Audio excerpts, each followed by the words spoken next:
Hi hello friends, welcome to my channel. ಇವತ್ತಿನ ವಿಡಿಯೋದಲ್ಲಿ chicken pickle recipe ಮಾಡಿ ತೋರಿಸ್ತಾ ಇದ್ದೀನಿ.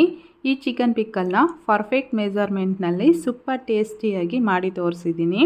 ಇದನ್ನು ನಾವು 2ರಿಂದ 3 ತಿಂಗಳವರೆಗೂ ಆರಾಮಾಗಿ ಸ್ಟೋರ್ ಮಾಡ್ಕೋಬೋದು. ನಾನು ತೋರಿಸ್ಕೊಡೋ ಮೆಥಡಲ್ಲಿ ಒಮ್ಮೆ ಟ್ರೈ ಮಾಡಿ ನಮಗೆ ಟೇಸ್ಟ್ ಹೆಂಗಾಗಿತ್ತು ಅಂತಂದೇಳಿ ಕಮೆಂಟ್ ಮಾಡೋದನ್ನು ಮರಿಬೇಡಿ. ಸೊ ಬನ್ನಿ, ಹಾಗಾದರೆ ಈ ರೆಸಿಪಿನ ಹೇಗೆ ಮಾಡೋದು ಅಂತಂದೇಳಿ ಒಂದು ಸಲ ಚೆಕ್ ಮಾಡೋಣ.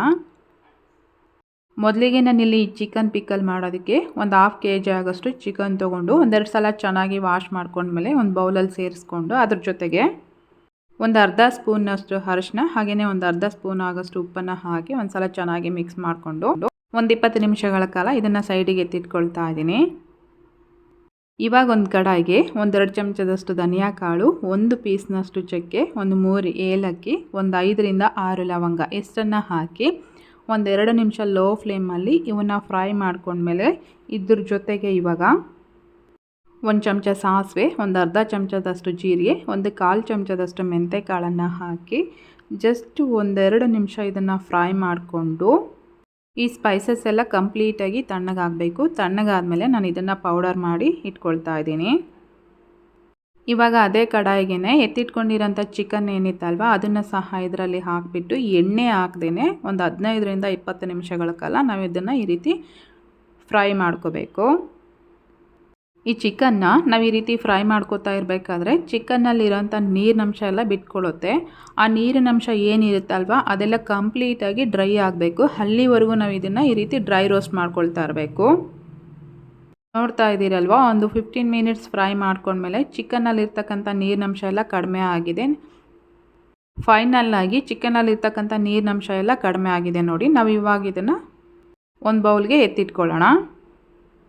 ಇವಾಗ ಅದೇ ಕಡಾಯಿಗೆ ಒಂದು 250 ಗ್ರಾಮ್ ಆಗೋಷ್ಟು ಎಣ್ಣೆನ ಸೇರಿಸ್ಕೊಂಡಿದ್ದೀನಿ. ಎಣ್ಣೆ ಚೆನ್ನಾಗಿ ಕಾದ್ಮೇಲೆ ಫ್ರೈ ಮಾಡಿ ಇಟ್ಕೊಂಡಿರೋಂಥ ಚಿಕನ್ ಏನಿತ್ತಲ್ವ ಅದನ್ನು ಇದರಲ್ಲಿ ಹಾಕಿಬಿಟ್ಟು ಚಿಕನ್ ಕಂಪ್ಲೀಟಾಗಿ ಕಲರೆಲ್ಲ ಚೇಂಜ್ ಆಗಬೇಕು. ಅಲ್ಲಿವರೆಗೂ ನಾವು ಇದನ್ನು ಈ ಎಣ್ಣೆ ಒಳಗೆ ಚೆನ್ನಾಗಿ ಫ್ರೈ ಮಾಡ್ಕೋಬೇಕು. ಚಿಕನ್ನ ನಾವು ಎಣ್ಣೆ ಒಳಗೆ ಫ್ರೈ ಮಾಡಿದ್ಮೇಲೆ ಚಿಕನ್ ಬಂದುಬಿಟ್ಟು ಸಾಫ್ಟಾಗಿರಬಾರ್ದು, ಸ್ವಲ್ಪ ಮುಟ್ಟಿದರೆ ಗಟ್ಟಿ ಅಂತ ಅನ್ನಿಸ್ಬೇಕು. ಹಾಗೆಯೇ ಸ್ವಲ್ಪ ಕಲರ್ ಚೇಂಜ್ ಆಗಬೇಕು. ನೋಡ್ತಾ ಇದ್ದೀರಲ್ವ, ಚಿಕನ್ ಈ ರೀತಿ ಕಲರ್ ಚೇಂಜ್ ಆಗೋವರೆಗೂ ಚೆನ್ನಾಗಿ ಎಣ್ಣೆ ಒಳಗೆ ಫ್ರೈ ಮಾಡ್ಕೋಬೇಕು. ಈ ಪ್ರೋಸೆಸ್ ಆಗೋದಕ್ಕೆ ಒಂದು 15 ಮಿನಿಟ್ಸ್ ತೊಗೊಳ್ತು ನನಗೆ. ಚಿಕನ್ನ ಈ ರೀತಿ ಚೆನ್ನಾಗಿ ಫ್ರೈ ಮಾಡ್ಕೊಂಡ್ಮೇಲೆ ಅದನ್ನು ಎತ್ತಿಟ್ಕೊಂಡು ಅದೇ ಎಣ್ಣೆಗೆ ಸ್ವಲ್ಪ ಶುಂಠಿ ಹಾಗೆಯೇ ಬೆಳ್ಳುಳ್ಳಿನ ಈ ರೀತಿ ಸ್ವಲ್ಪ ತರಿಯಾಗಿ ಜಜ್ಜಿಬಿಟ್ಟು ಹಾಕ್ಕೊಳ್ತಾ ಇದ್ದೀನಿ. ಇದರಲ್ಲಿರ್ತಕ್ಕಂಥ ಹಸಿ ಸ್ಮೆಲ್ಲೆಲ್ಲ ಹೋಗೋವರೆಗೂ ಒಂದು 2ರಿಂದ 3 ನಿಮಿಷ ಚೆನ್ನಾಗಿ ಫ್ರೈ ಮಾಡ್ಕೊಂಡ್ಮೇಲೆ ಚಿಕನ್ ಫ್ರೈ ಮಾಡಿ ತೊಗೊಂಡಿದ್ವಲ್ವ ಅದನ್ನು ಸಹ ಇದರಲ್ಲಿ ಹಾಕಿಬಿಟ್ಟು ಒಂದು ಸಲ ಇದನ್ನು ಚೆನ್ನಾಗಿ ಮಿಕ್ಸ್ ಮಾಡ್ಕೊಂಡ್ಮೇಲೆ ಒಂದು 3ರಿಂದ 4 ನಿಮಿಷ ಇದೇ ಎಣ್ಣೆ ಒಳಗೆ ಫ್ರೈ ಮಾಡ್ಕೋಬೇಕು.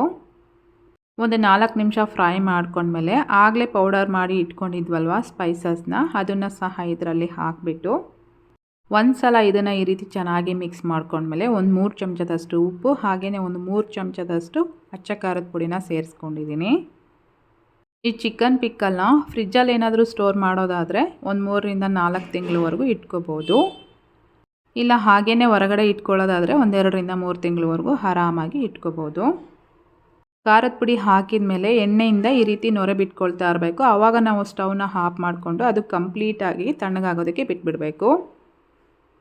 ಚಿಕನ್ ಎಲ್ಲ ಚೆನ್ನಾಗಿ ತಣ್ಣಗಾದ್ಮೇಲೆ ನಾನಿಲ್ಲಿ ಇದಕ್ಕೆ 1.5 ಆಗೋಷ್ಟು ನಿಂಬೆಹಣ್ಣನ್ನು ಸೇರಿಸ್ಕೊಳ್ತಾ ಇದ್ದೀನಿ. ಅರ್ಧ kg ಚಿಕನ್ಗೆ 1.5 ಆಗೋಷ್ಟು ಲೆಮನ್ ಹಾಕ್ಕೊಂಡ್ರೆ ಸಾಕು. ಲೆಮನ್ ಹಾಕಿದ ಮೇಲೆ ಒಂದು ಸಲ ಇದನ್ನು ಈ ರೀತಿ ಚೆನ್ನಾಗಿ ಮಿಕ್ಸ್ ಮಾಡ್ಕೊಂಡ್ಮೇಲೆ ಒಂದು ಬೌಲ್ಗೆ ಸರ್ವ್ ಮಾಡ್ಕೊಳ್ತಾ ಇದ್ದೀನಿ.